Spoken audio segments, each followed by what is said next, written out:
I don't care what you think about Senator Corker, Senator Rubio, and the rest of the senators on Capitol Hill.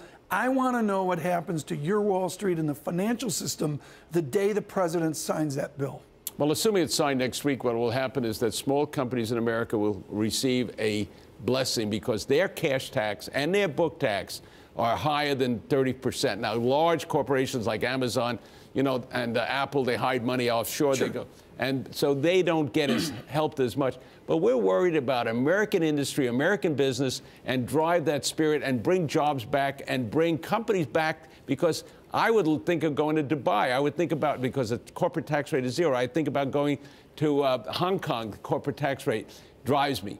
Now, America is going to be a magnet for jobs and creation, because I'm looking at my biggest cost. I will hire 11 new analysts, by the way. I've only got 3 or 4 identified, so write to me, 1-800-GABELLI, call me, or figure out if you want to join us. This is a job Absolutely. search for Gabelli. What do you think? Mike Bloomberg would call me to take his machines.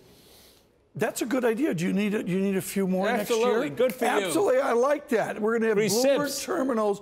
TV Go. You can watch it with Mario Gabelli at his shop with Howard Ward. On the tax reform bill, there is a lot of question about if it's fair. It's fair to corporations. It's fair to the donor class like you, and I would suggest Mr. Bloomberg. But is it fair to the people that you grew up with when you were going to Fordham Prep? There's a huge distrust about the Republicans in Washington with the little guy out there. How do you address that right now? Well, I think that a large portion of America does own stocks through their 401k. I'm working in a union. I have a pension plan. The union's pension plan is tied to stocks. They have a 60% equities, 40%.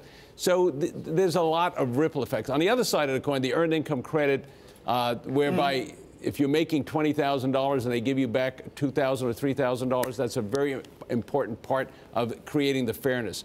What I don't like, Tom, is the carried interest.